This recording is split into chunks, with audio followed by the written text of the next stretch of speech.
Okay. Hello, everyone.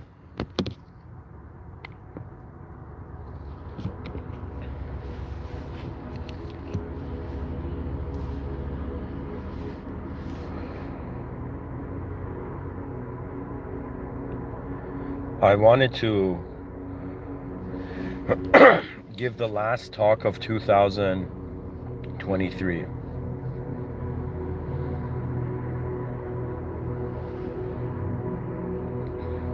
The rest of the night I'm going to be with others, so I guess this is the chance I have.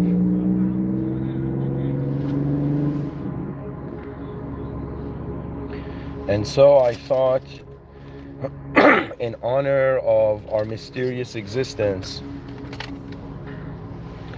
to speak about what kind of world am I in.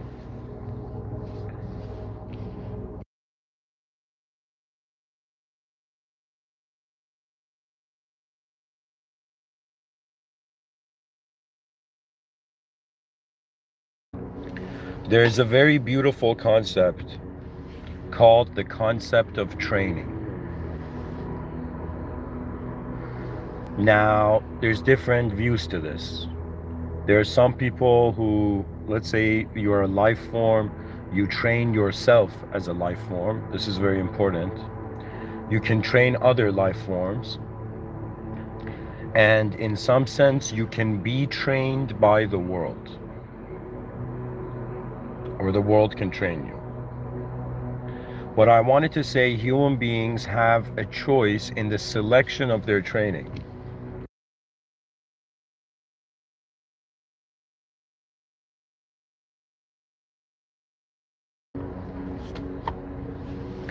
So, to respond to this idea of, if somebody asked me, this whole episode is like, all right, if Mr. Within was walking down the street and somebody came up to Mr. Within and said, what kind of world are we in? Explain, podcaster, you know? And in that instance, I'd cast a pod, kind of like Bulma drag DBZ style,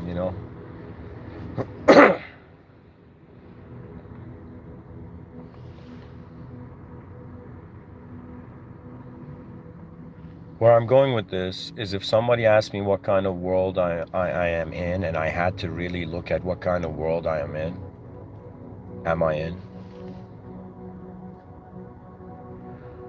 It would be trying to answer the same question as what kind of world is everyone else in, right? The starting point is the self. Before I can even communicate to others, I need to have cultivated a sense of self. This is right now my personality, is my cultivated sense of self. This is how reality has taken shape to me. When somebody says, hey, what kind of world are you in? That when I come to give that answer, if I was like, all right, let's say if an extraterrestrial landed and asked me what kind of world am I in, if another human being asked me, if let's say a species that be lesser life forms who began to speak asked me, if higher life forms asked me, if the spirit of nature asked me,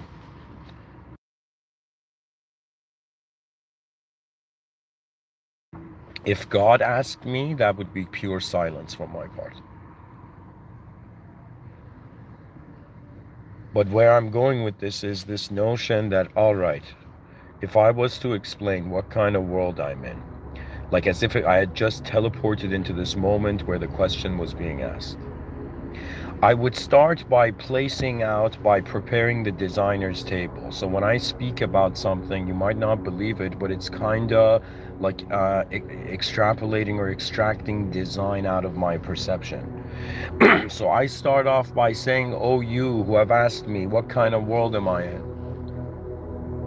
I will begin by telling you that there is something going on in this reality which is magnificent, which is how one side of the coin, reality, is singular, how on the other side of the coin, reality is multidimensional.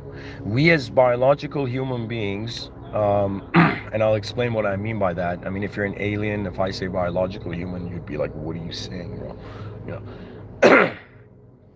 That's honestly, how I imagine alien contact, alien lands on Earth. What's up, bro? It's like, I don't know, man. What's up with you, bro? You know, and then suddenly,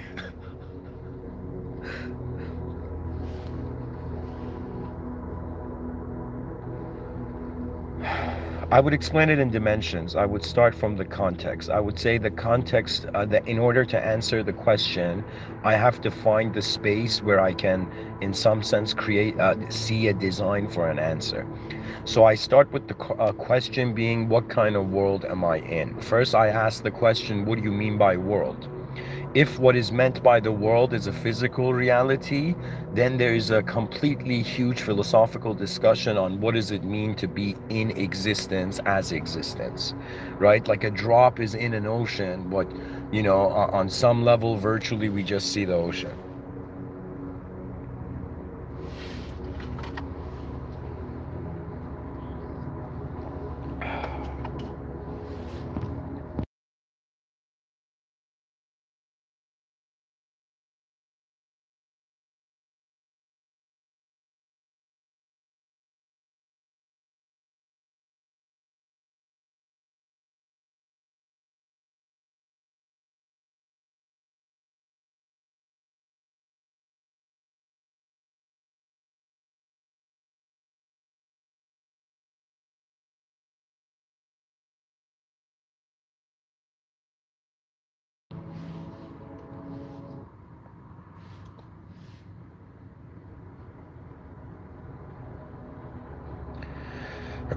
You know, I'm going to imagine if my future kids asked me,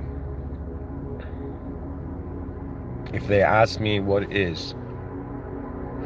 kind of world am I in? I would say it started off not being even the idea of a world. Reality for me started off as if I woke up in a position.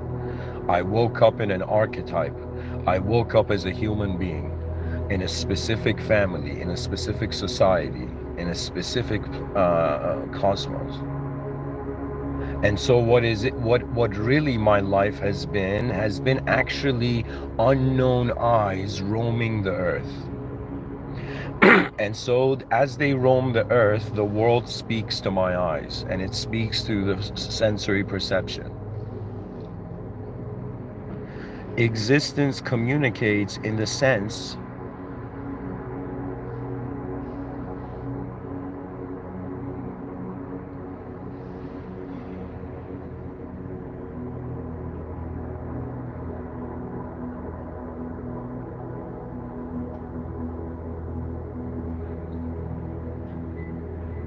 of its shape.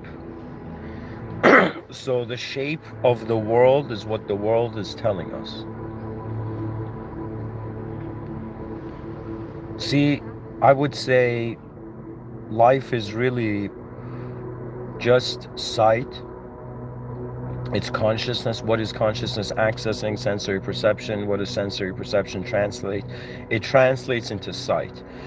So immediately it's observable that the intelligent activity happening on the surface of the earth through the human experience is one of an observational entity, where our entitlement is based on the depth of our observation, our understanding of reality.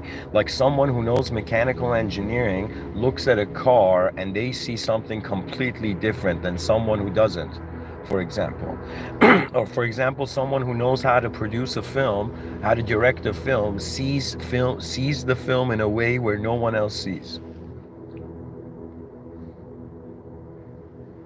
So what I'm trying to say is that reality starts off with an unknown viewer, which finds itself viewing reality through the lens of biological eyes. So right now, I'm this. Let's say first of all, I'm an attention being. So my presence is based on how my attention is being.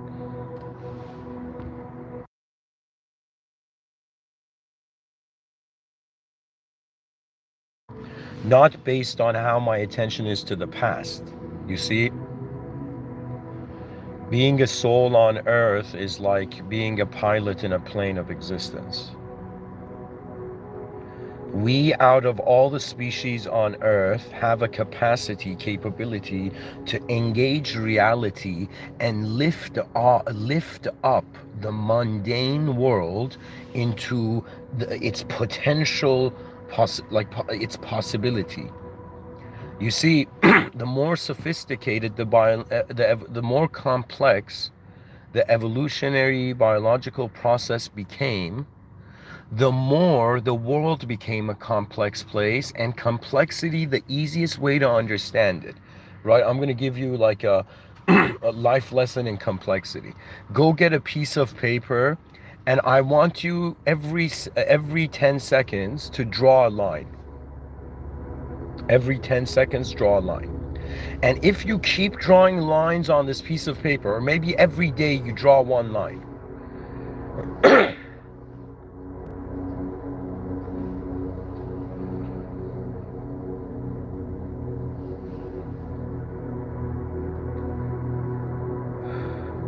you will see in the blankness of the empty page, through the addition of movements of reality, the painting of the entity is taking shape.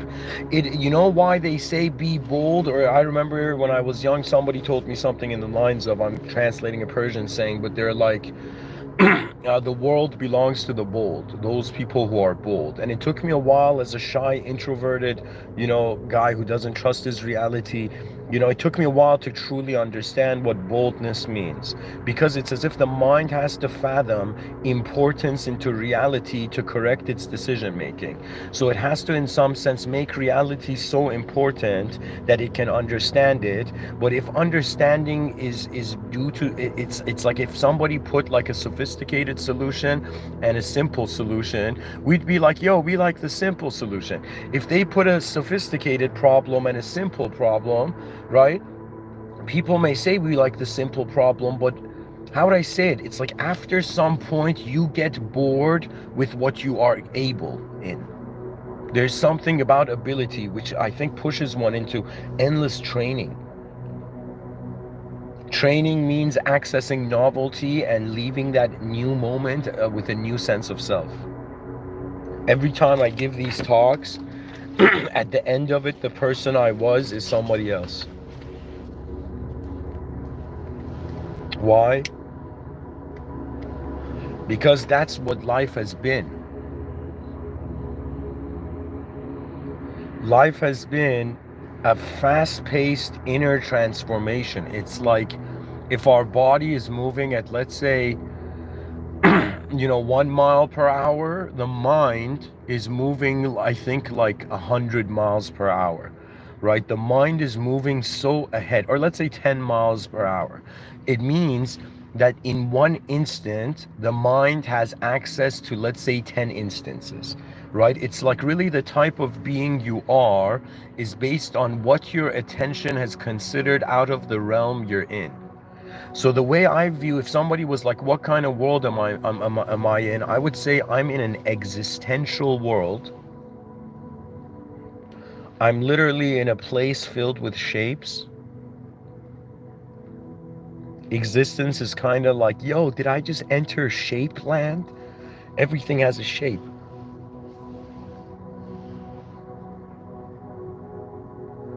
Really, to understand the shape of reality is knowledge.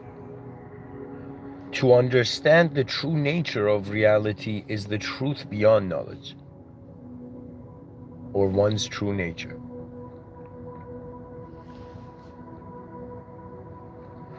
There is something, it took me a while to understand. It's still settling in for me, but it was like this quote, I think it was from Lao Tzu or something, right? And the idea was, I don't remember the exact quote, but the idea of it was that the secret to getting things done is to be. He said, if you want to do, you need to be.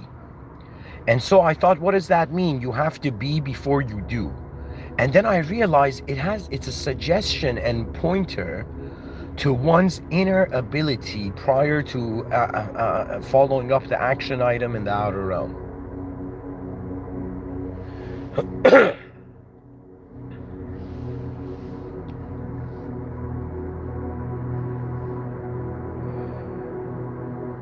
It's like, what perspective do we choose to have?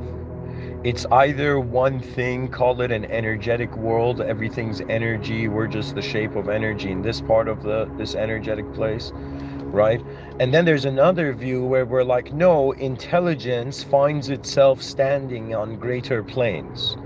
The Buddhist mind spoke about the Pure Lands. The religious mind, the monotheistic religious mind, spoke about the grace of God. So think of it this way, that to advance as a being is to fully appreciate the grace of God. Okay, from one angle. It's pretty much an object that somehow got the ability to identify as a subject, and now is living in accordance to a subjective realm. The personality of an individual has nothing to do with their physical life. It has to do with I shouldn't say physical life. Your personality is your invisible life. I have this firm belief, I know it, that everybody right now who I can visibly see is living an invisible life. We're just acting as if we don't see it. We are acting as if we don't see that gigantic sphere around people's heads.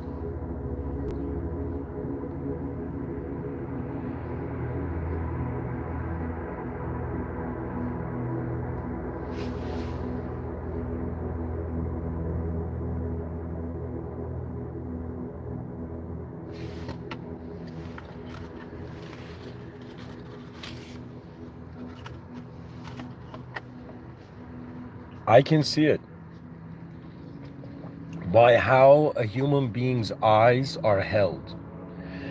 I can totally know if the soul is free or not. You guys might not believe it, but after some time you can tell.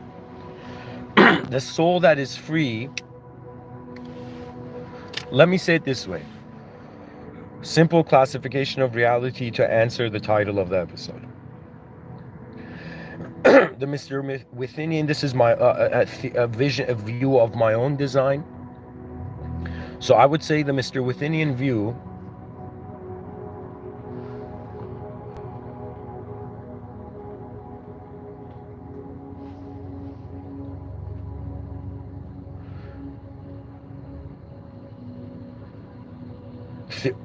alongside the acknowledgement of an unknown divine authority to the world, aside from that,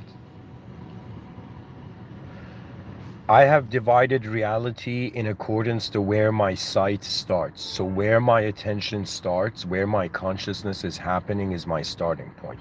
It tends to be where my eyes are open. So when my eyes open in the morning, like I realize, all right, logging into the video game again, So it's kind of like, in front of my eyes, I have termed it the outer realms. Behind my eyes, I have termed it the inner realms. Why, you may ask? Because I was inspired by a character. You might not believe it. I was inspired by a movie dialogue as well. In Game of Thrones, there was a scene. I don't know the character's name, but it was this character was pretty much saying, like, it was a dialogue in the Game of Thrones show, right? And this character was saying, I said something in the lines of, I serve the realm. I don't serve a kingdom, I serve the realm. That means the honor of serving the greatest kingdom, the kingdom of manifestation, the kingdom of the visible realm. You are living in it right now. Your identification as an individual is your choice. But what can you be if you're not an individual? And the closest thing we have, the next runner-up, is in some sense visions, rivers of vision. So what happens is, it's like, imagine there's 8 billion giants sleeping, right? And suddenly these 8 billion giants wake up. Now these giants are not physical giants, they're human-sized bodies, but it's the inner realms. Every person is a giant behind their eyes. Because the worlds you can access are far surpassed the world in front of your eyes. So a part of life is looking at stuff, and another part of life is what does that stuff mean, which means the copy paste, the brain is copy pasting what is seeing in front of it in a subjective layer. Like I don't, it's very strange, you know, when I speak, if like, you know how some people say I have thoughts. There's been times where I've felt that when I'm speaking, the thoughts are not in my head, they are in front of me. They are in front of the inner self. That means the inner self is a spotlight where all conceptual phenomena is passing through.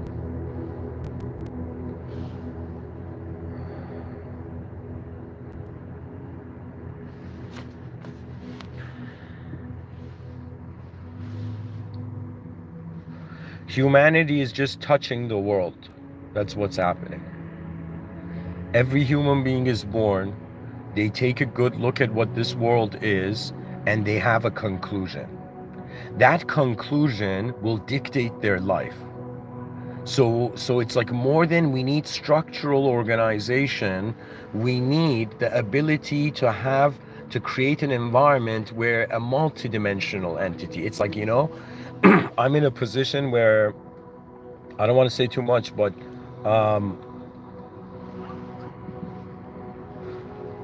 I've reached a position where I may be capable of hiring individuals.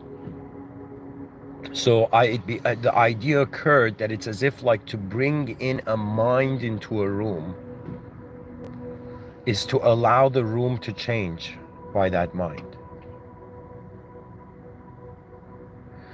So there is an outer realms that we must serve, and there is an inner realms we must serve. And the type of service is personal and impersonal. That's it. So there's individual service and there is collective service. Okay?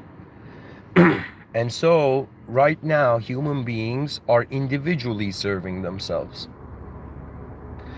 An advanced civilization would be a collective service. Every action, it's like as if you were religious, you're considering God is watching everything, and then you're considering an advanced a collective advanced civilization is watching the individuals functioning in it. And in the honor of the eyes that watch you, which include the past, present, and future, my audience is beyond time, because beyond time, many worlds stand in their own, stand as their own flagpoles. There are many realms. The management of civilization. If somebody was like, hey, Mr. Within, let's say we built an advanced civilization, what would you do next? Let me tell you what I would do next. I would go and try to think what is the most advanced cosmic activity that could occur from all species. I would probably, you know,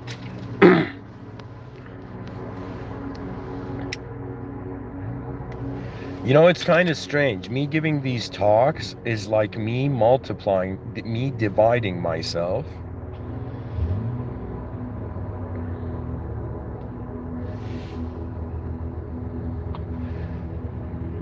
It's like, it's from a singular perspective, it's like I'm multiplying myself, and it's like there is 2,000 versions of me just talking online, you know, accessible at all times, you know. But anyways, what I'm trying to say, past, present, future, all are watching how you function as a being, as a conscious entity. The traditional, if somebody was like, yo, how did the old world see it? The old world was pretty cool, you know. You know, they had a sense of fascination for and reverence for the mystery of existence at all, the mystery of cosmic existence, that it has been forgotten now. Now we're all trying to make our world small so we don't have to be responsible for the totality, but we have to. That's when you know you have become an advanced communicator. When the greatest opportunity or the greatest, it's as if all human beings deserve the greatest quality of expression. You know why? Because it's possible. You know, imagine there's a restaurant, you know, the person drops their fork, right? And they go to the restaurant and they're like, yo, man, I need a fork, another fork, this fell. And imagine the person's like, sorry, we don't give forks. And you're like, I'm a customer, you know, and they're like, sorry, we don't give forks, you know, eat with your knife. And you'd look at that guy, you know, and you'd be like, hey, man, be careful how you speak to a guy with a butter knife. You know?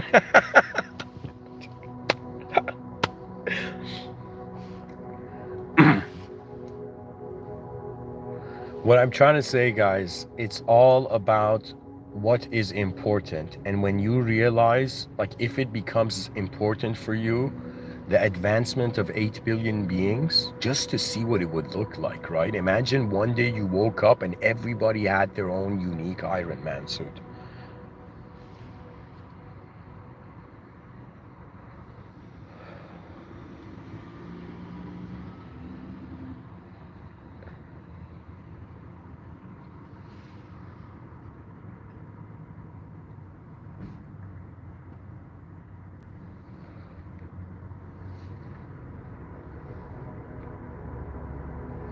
The answer is simple. There is one outer existential public server. We are all in a world, all of us. Simplest categorization, energetic entity in a world. Everybody agrees to that. If people don't agree to that, I have no clue what else you think you are. If you're not energy right now, can you imagine if someone's like, I don't believe in energy? You're like, what the fuck? It's like, damn, we gotta convince the species there's still energy.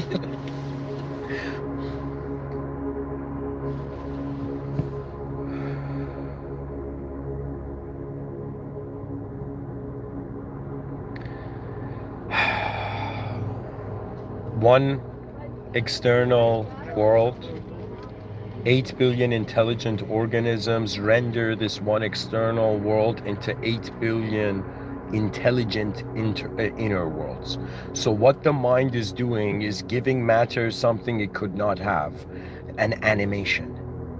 So what our brains are doing is they are receiving the doors of our eyes open to the world, and as the world enters our inner realm, we begin to see how much of our world was accurate. So what I'm trying to say is, in front of my eyes, one world, one physical world, and I'm a physical self and I'm a temporary biological organism. But behind my eyes, you think I am my body? How can I be my body when I have all the memories of myself, where there's an inner space, an abstraction? I call it an art studio. Like, your imagination is a private art studio. People who think are people who are in the stillness of biological existence, comprehending what else is moving. Like, people are like, yo, man, is meditation like just for energy, you know? Is meditation just for so I don't get stressed out? No, meditation is trying to have your body and mind be so still and silent that you see what else is moving, and you realize your identity is not limited to your form is limited to your awareness. So it's kind of like asking someone, what world are you in, is like, hey, multidimensional entity, can you explain all the dimensions of your perception? And the simple answer would be, imagine you put infinity in a box, and that box was opened from the inside. The gift is to itself. The caterpillar is building the, imagine there's a bunch of caterpillars, and these are caterpillars that have never seen a cocoon before. Imagine one of them starts to build a cocoon, and the caterpillars suddenly say,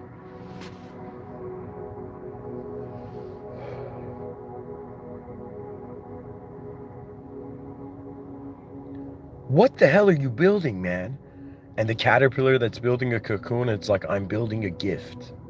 It's a gift for myself, but it will be a gift for you guys too. And all the other caterpillars are like, yo, this guy's like, I don't know, weaving some some sort of building out of its body.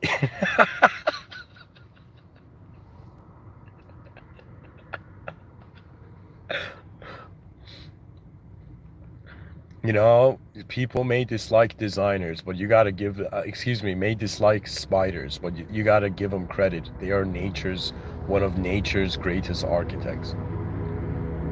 Like, how smart spiders are is what we should be scared of, you know?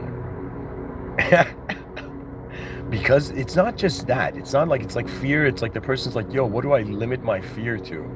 Am I afraid of myself? Am I afraid of others? Am I afraid of my world? Am I afraid of what is beyond my world? Am I afraid of how it's all going to turn out? Am I afraid of who am I being? Am I afraid that I am not being totally who I am being? You know, and in some sense, the mind suddenly reaches a point where a tornado of perception occurs, and whirlwind of your ambition and visions, you suddenly find that which has never moved. You find the changeless viewer.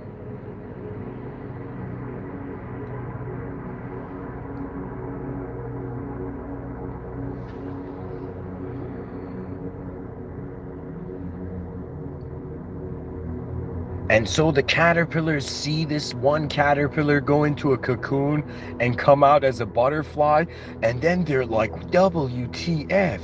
Who knew we could change ourselves? But sometimes we might have to design something. I mean, think about it. The same way a spider weaves, like, you know, weaves a net or something,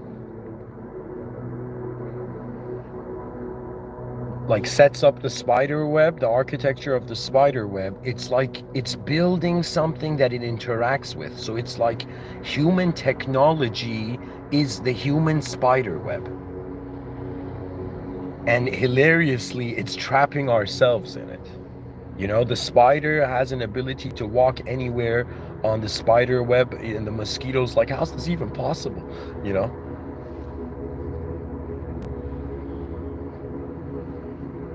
Let me tell you what it is, guys. It's just this feeling that, were we forgetting what the world was, truly? And I feel life has a sort of seesaw effect. You know, what goes up must come down.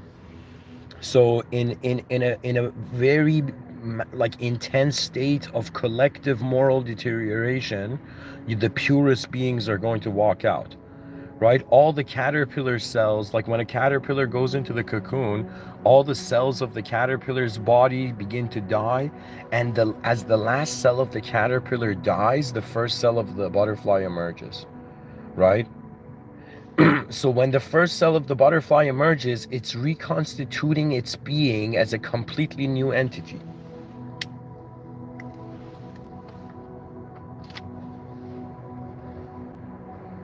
Someone in the chat section says it's going to be interesting to see what is coming out of this unfolding. Well said. It's unfolding in front of our eyes. Our eyes are even designing in how it unfolds. The question comes, does the human being have enough information to make an absolute decision on its life? The answer is no. But the human being can still do it. You know? What I mean by this is that if somebody asked you not who you are, or after asking you who are you, they ask you, why are you here? This sentence, why are you here? This sentence wakes up generations till the end of time. Why are you here? This is Mr. Within's, you know, New Year resolution for the species. Why are we all existing? Why are we attending this strange grand event of a species' journey, you know, across space and time, and trying to outlast the void? It's like the cosmos is the candle that's melting, right? And human consciousness is like the flame. Right? And we're like, before this candle goes out, what light must be witnessed by totality? You know, that which is watching man. And that which knows that it's being watched. That's the type of advanced human beings we need. Those who are not afraid of probabilities to reality. They are fascinated by it. You know, when I was a young kid, I thought like surgeons were psychopaths. Actually, I thought these human beings, there's something wrong with them. But then, later on, I realized, no. It's not out of fear the decision is being made. The decision is being made out of fascination. If something truly fascinates you, I believe you should give it your all, right? What does that mean? That means that how does energy direct itself collectively?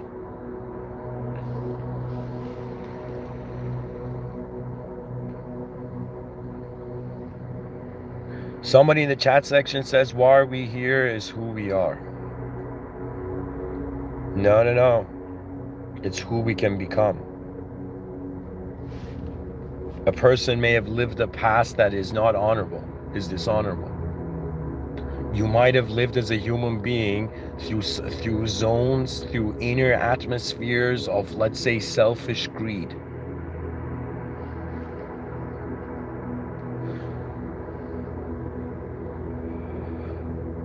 By the way, the people commenting in the chat section, like, I'm starting to realize, like, the viewers of this content, like, have deep views of their own. I mean, everybody has deep views of their own, you know. When I think about my deepest view, it's the question of what is the value of the world, not to a human. If the question was what is the value of a world to a human, that the answer equals the advanced civilization. But what is the value of a world being a world at all? It's like a person looked at a rose, a white rose, and wondered, why is this flower existing at all? Some things don't have an explanation. Like, we don't have an explanation for space. You know, it's kind of weird. It's like we're like, yo, God, I don't believe in God. God is fiction. But then we ask ourselves, is the idea of space fiction? Is the idea of time fiction? Is the idea of memory fiction? Is the idea of imagination fiction? Is the idea of the future fiction? Do you see what I'm saying? So it's like, if it's fiction, how is it existing at all to a conscious viewer? If it's non-fiction, or if there is a differentiation between fiction and non-fiction, it's as if it's literally like it's fight or flight. Human beings run away in two different ways. One is physically you run away. The second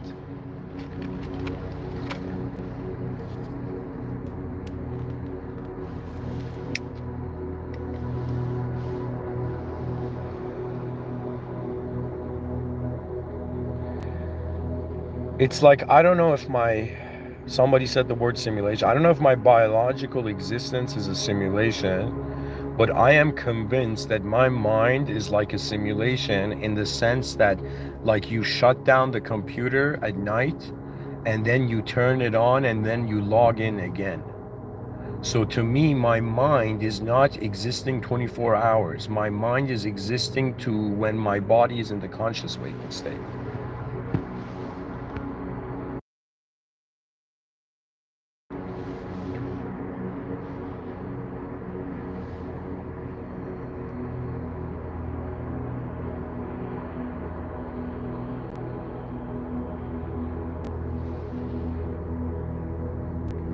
Somebody in the chat section says, is fiction real? If you ask the fictional character, the fictional character would say yeah. If you ask a non-fictional character, the non-fictional character can't say anything. Why? Because the non-fiction is as strange as the fiction.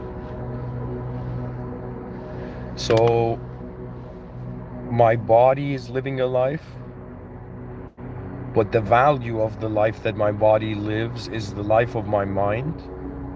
My mind is required to be the space prior to activity being the content of it.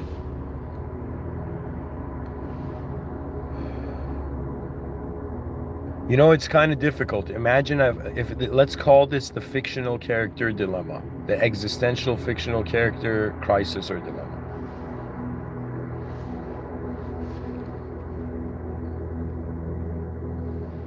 What would this idea entail?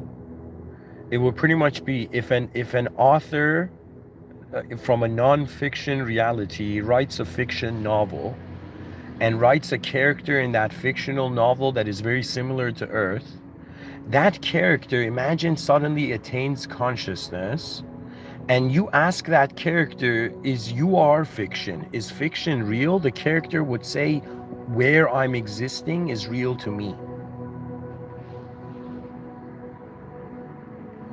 So the dilemma the fictional character has is that in actuality, it doesn't exist, but to itself, fiction is its reality. So fiction is non-fiction for the fictional character, a fictional, fictitious world. I think that was a really nice way of explaining it. I don't know, how people feel, but like, I think that was an incredible way I explained that. So the character has no choice, right? There might be a point where we're like, yo, if we're not biological, like, I mean, what is the spectrum? The spectrum starts where, let's say we have a society, and then we have an individual. So from the behavior of many human beings as a group, we come to the behavior of an individual. So from sociology, we came into psychology. Then this behavior of the individual, which is unknown, right, to some degree, is in the boundaries of physical law. So from psychology, we go to science. Excuse me, I messed that up. Prior to that moment of seeing bound by physical law, it's like we look at psychology and we're like, psychology is a process of storytelling. And wondering about the accurate narrative of reality was what actually made the philosopher a philosopher.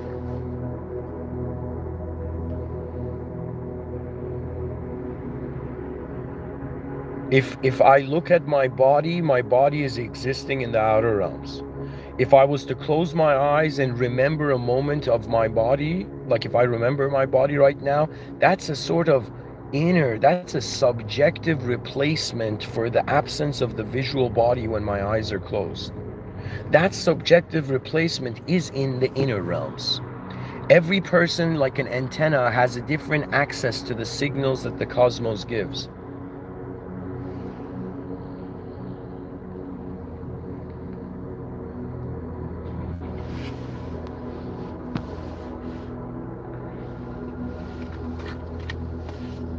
Ancient sages would say to die before you die.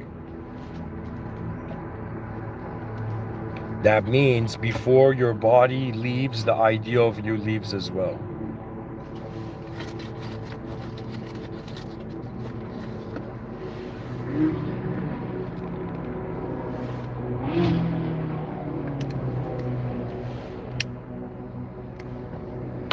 What kind of world am I in? In front of my eyes, an objective landscape. It's an obstacle course in front of my eyes. Behind my eyes, through the scale of time I consider to the context, if I consider the value of life in the next 10 years, that would be a different evaluation compared to if I considered it the next 100 years, or I considered it the next 1,000 years. Pretty much anybody who's trying to live 1,000 years ahead can be considered an advanced communicator. That means the person's like, yo, why should I plan for just like 100 years of life? I'm gonna plan for ad infinitum. That means the mind is trying to find a strategy where the body can be immortalized, because the mind is not an object. It has no problem with death, but the body has. So the mind is trying to comprehend what it has to do with the body, and it comes to this realization that it's not in the authorization of the free will.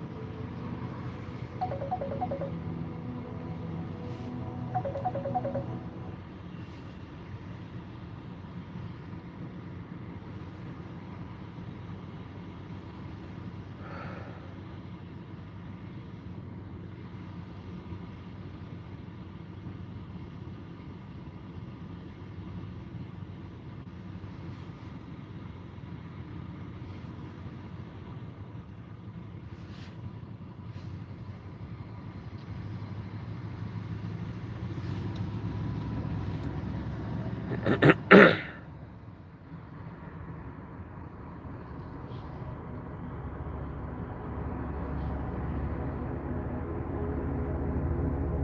right, somebody wrote a question in the chat section. If you can rephrase that in a simpler way, I can respond to it.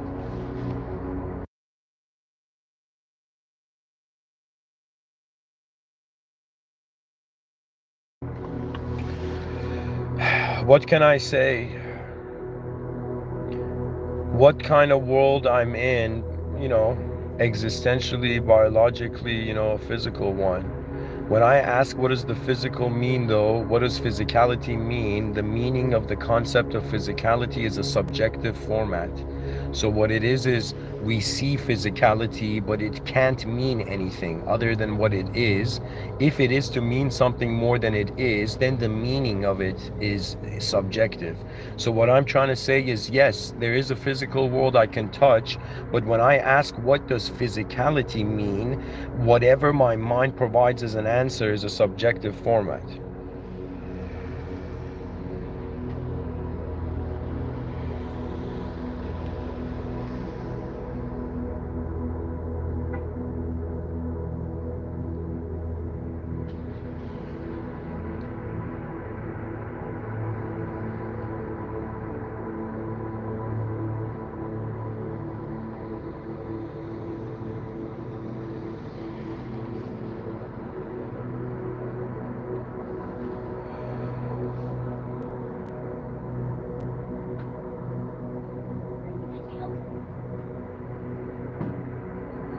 It's very difficult sometimes to tell if my attention is being the world or the world is being my attention. My body was born from the world. My mind entered the world. That's a completely different view on personality. It tends to be that if a person can change their personality, you can use what you are beyond. So just by the fact that we can control, free will is proof that we are not objects. We're not just objects.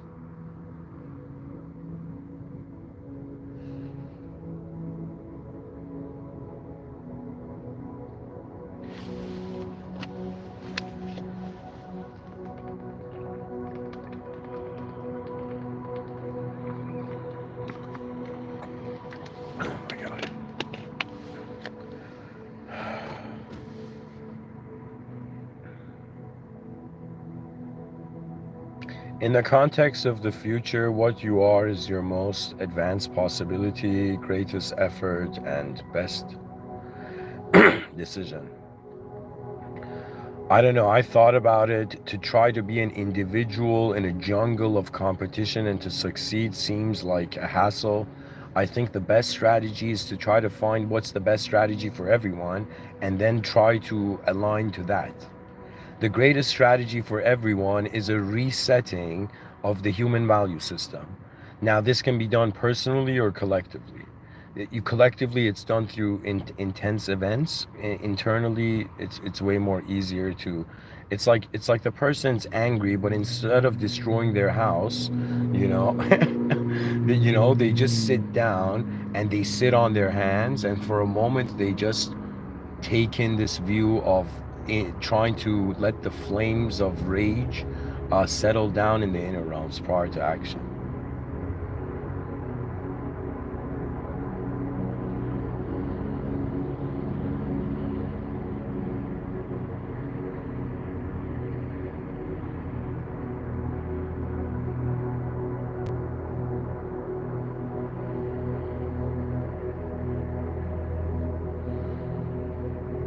I am in a world where the forces that move it are bigger, surpass my force to move it. I can at best move life like in many ways behind my eyes with total freedom, with a certain range of freedom. I can move reality behind my eyes, but in front of it, all I can do is like at best, help place a brick, in this great, you know, uh, advancement of civilization, to be a brick on the wall of the most advanced civilization. You know, the first brick has to be placed somewhere. We deserve so much more, because behind our eyes we can see so much more. Anyways, guys, thank you for listening.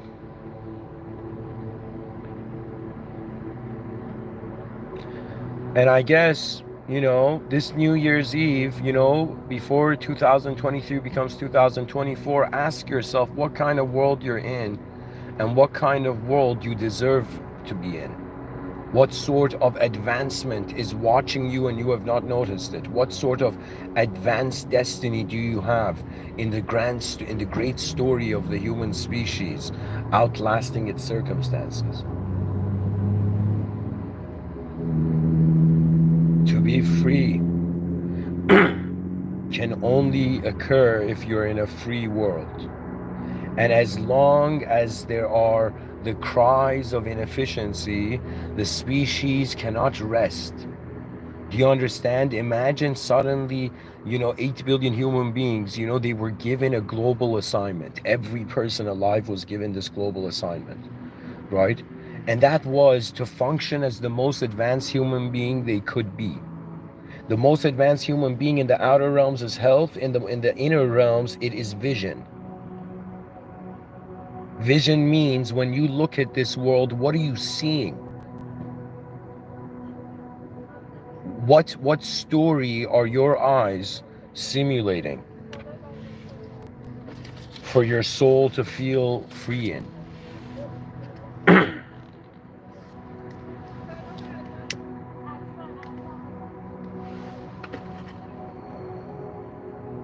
What kind of world am I in? What kind of world is it? It's a world with unknown variables. That means in the effort of trying to index the whole cosmos, the impossibility of it shocked the species into the humility of let's work with a good enough approach. It's as if truth is out of our reach, you know, true enough leads to the action necessary.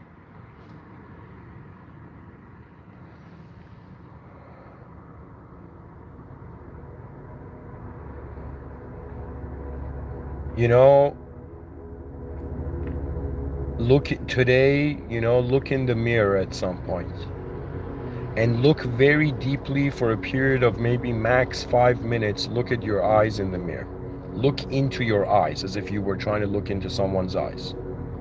And for a moment, you're going to find this silence and stillness, and you might even at some point smile, but you're going to realize it's an unknown viewer.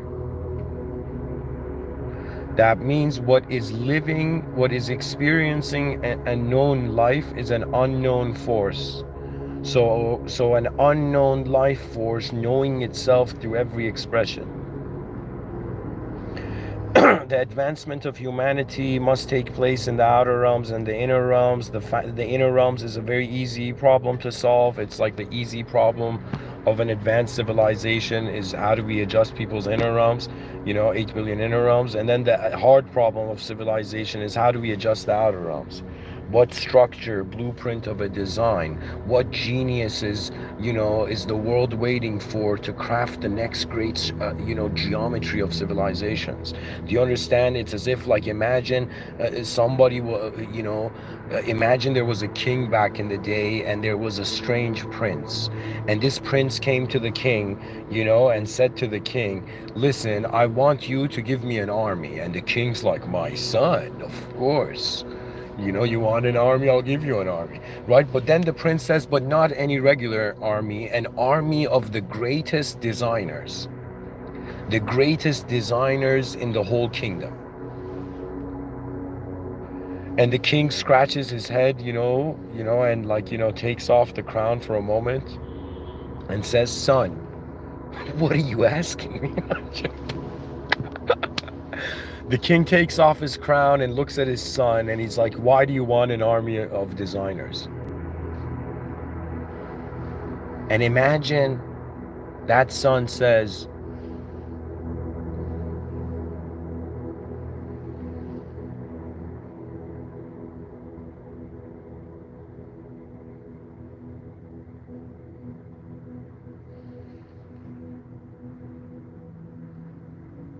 to design the solutions to future problems.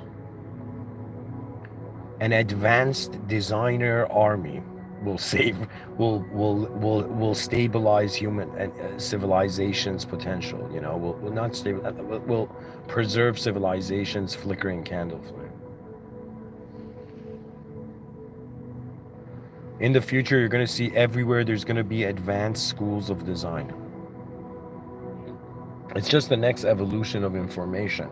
You know, it's like you received information and you understood it simply. You're like, what next? Okay, how do simple information from different realities, from different perspectives kind of combine, right?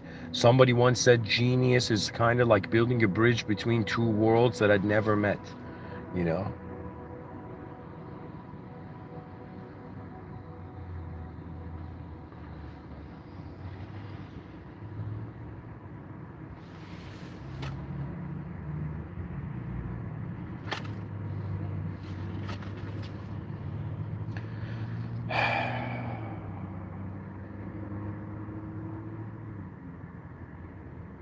Happy New Year.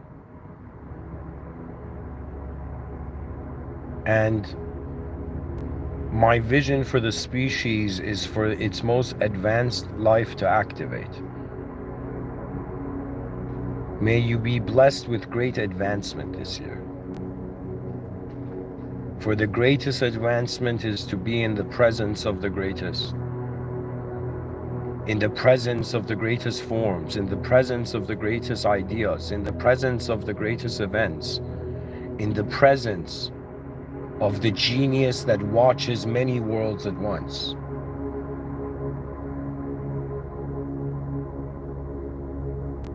The pillars of civilization is like 8 billion human beings who suddenly decided to stand on each other's shoulders. For example, you know how many people are standing on Socrates' shoulders right now? You know, the challenge of being a modern philosopher is to find a view that has never existed before.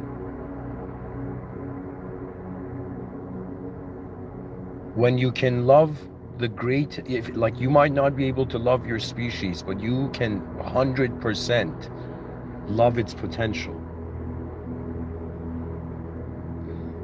Genius watches. Like let me say something bizarre. It's like to a genius, probably everything can change in a genius way. So the genius of the species is its ability to recalibrate itself to the advanced man, to the advanced human. Like, we need to talk about this. Somebody go and shout in the United Nations. You know, right now there's war going on the planet. Somebody go shout in the United Nations. What do we think the human is? Is the human the language? Is the human a symbol? Or is the human being an opportunity for unknown forces to advance humanity?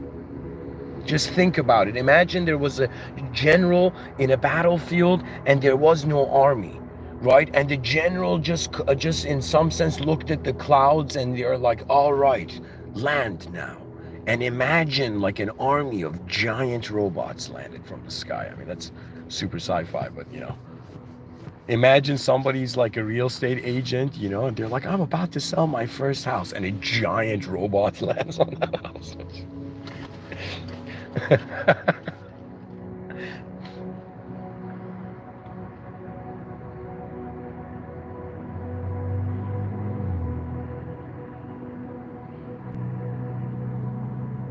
An advanced life awaits those who advance life. It's kind of like the idea the only way to live for life is to live for life. To actually live for the living value of conscious existence, the creative potential of 8 billion organisms. That is the great art of the species. How smart were we when we entered the future? How did 8 billion human beings enter the future? Like, that's pretty much the game. That's the game, folks.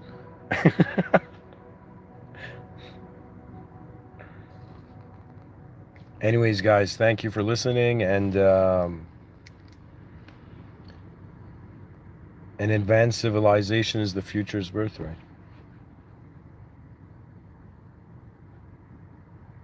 Rise, mankind, rise, in the presence of the greatness that watches. Thank you.